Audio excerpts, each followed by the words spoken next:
Thank you very much for giving me the chance to participate in this meeting and share with you our findings regarding OCT angiography of the iris and its relevance to diabetic retinopathy.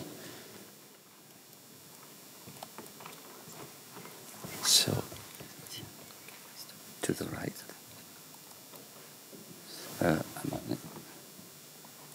Oh, okay. Thank you very much. This is a list of my collaborators on the study, and of note, none of us have any financial disclosures to make related to this topic. So this all started with the hypothesis of whether iris vessels can be used as a gauge for diabetic retinopathy severity. And this hypothesis triggers several questions, most important of which are the following. Can iris vessels be visualized with current OCTA angiography techniques in diabetic retinopathy patients? And if yes, whether these iris vessel changes can be correlated to the severity of diabetic retinopathy, or as a surrogate measure, can these changes be correlated to macular ischemia, to retinal ischemia in diabetic retinopathy? As you know, traditionally, fluorescein angiography has been used to visualize iris vessels, as shown in this case of acute anterior uveitis, where you can see the engorgement of the iris vessels. And in fluorescein angiography, you can see the iris vessels well delineated with tufts of neovascularization. The question is, can OCTA do the same? Not in healthy subjects. We know that in healthy subjects, it's difficult to see the iris vessels with OCTA angiography. There's poor visualization for several reasons. But in some diseases where you have engorgement of the iris vessels, such as in uveitis, the vessels can be seen. And Pichi et al. Has shown that visibility of the iris vessels increases with increasing severity of inflammation. The same group also showed that with treatment of acute anterior uveitis, there is less and less visibility of the iris vessels as the inflammation improves. In situations where we were successful to view the iris vessels with OCTA, we also found that there was good correlation with the anatomy we know about the iris vessels. For example, you can see branches of the long posterior ciliary artery.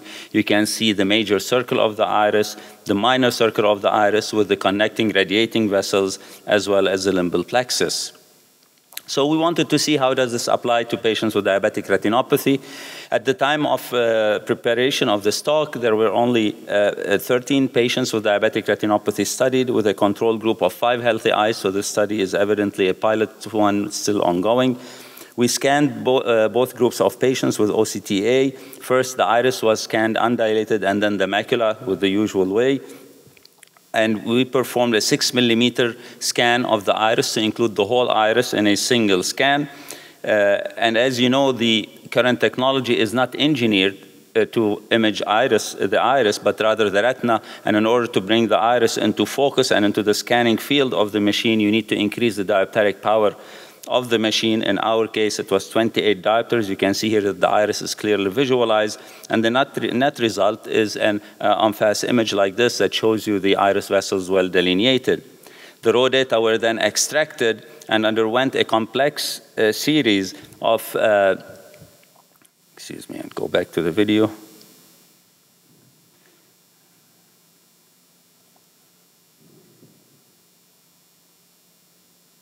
Can you play the video, please? Yeah. And underwent a complex series of 3D rendering and post-image acquisition processing in order to get the vessel mass that you will see in a second, which was developed by connecting contiguous voxels.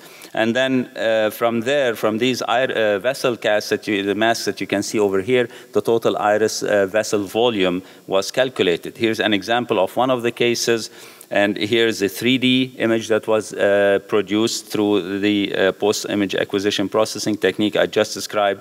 And then the iris mass the iris vessel mass from which the vessel density was computed. So we applied this to our 13 study eyes of patients with diabetic retinopathy. The slide shows the demographics of these patients. And you can see that there were 6 eyes with PDR, 2 of which had rubiosis iridis, and 7 eyes with NPDR. And what we found was really very interesting in that there was very good correlation between the severity of diabetic retinopathy and the density and the iris vessel volume that we calculated. The relationship was linear. However, there was no correlation between macular OCT data and the iris vessel density, neither for the superficial choroidal plexus vessel density nor for the deep capillary plexus. So in conclusion, it seems from this preliminary pilot study that iris vessels may be a potential gauge for diabetic retinopathy severity, because it appears that we can image iris vessels, like I showed you, with current technology, with slight modification. We can also correlate the iris vessel changes to diabetic retinopathy severity. Although our study did not show any correlation with macular ischemia and the macular vascular index, this was not surprising because the macula constitutes a very small portion of the retina. As you know, a better way of approaching this would be to try to correlate the iris vessel changes to the total retinal ischemia, but at this stage, this would require a wide field angiography with injection of dyes. As I said, this is a small study, and definitely larger confirmatory studies are required. Thank you very much for your attention.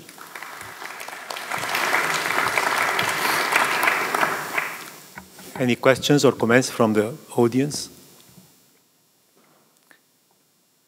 Ghazi, do you think that your findings can be used as a guide to the visual prognosis? That's a good question. Vitrectomy in a diabetic patient with.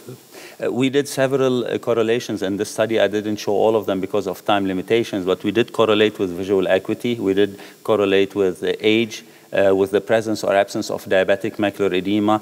We did not find any correlations at all. But again, this was really a small study. And I don't think that the macula itself, and hence visual acuity, would turn out to be a good correlate with the iris vessel density. I think it has to do with the total function of the retina and the total retinal ischemia. And for this, like I mentioned, wide field angiography would be required. But it would be nice to put a number on the severity of diabetic retinopathy, wouldn't it? Thank you. Yeah. Thank you.